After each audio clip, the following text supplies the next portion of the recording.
May video dito si Nurse Riri na isang nurse sa Amerika at nagbahagi siya ng karanasan niya sa NAIA.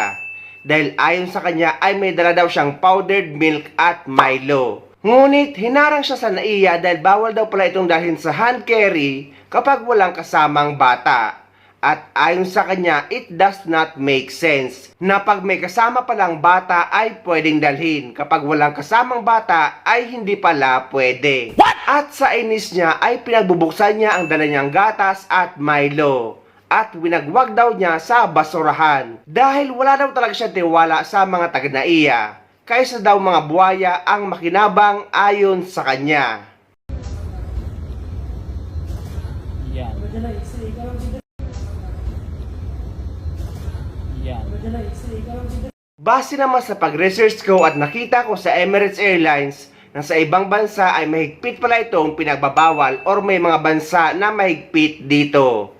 Kagaya sa pagdadala ng powdered milk o kaya naman ng mga dietary restrictions. Kagaya ng bansang Amerika, Australia at New Zealand. Na dapat daw kapag lalampas sa 350 ml na equivalent ang dala niyong powdered milk ay dapat nakalagay ito sa check-in baggage. Di ba dapat grams or kilo? Pero ang nakalagay dito ay katumbas ng 350 ml na powdered milk.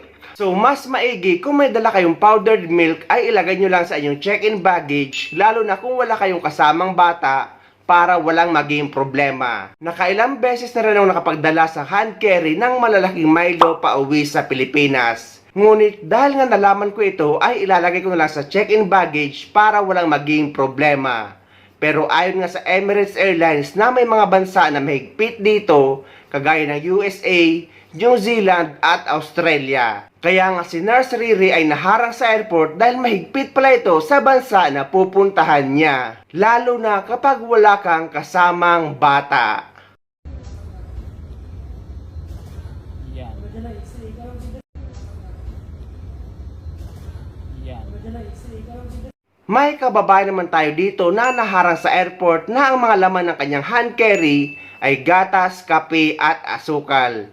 Pero hindi siya naharang dahil dito. Naharang siya dahil sa kilo ng kanyang hand carry na dapat ay 7 kg ngunit ang nilagay niya ay 18 kg. What? Hinatid pala namin itong kaibigan naming pauwi ng Pilipinas para sa kanyang bakasyon. At nung nag-check-in na siya, akala niya okay ng lahat kasi nakalusot na yung dalawang bag niya sa check-in counter. Pero nung pumasok na ng immigration, na-hold siya kasi yung 7 kilo dapat ginawa ng 18 kilo. Kaya ang ending, nagkaroon kami ng asukal at gatas na naghatid sa kanya.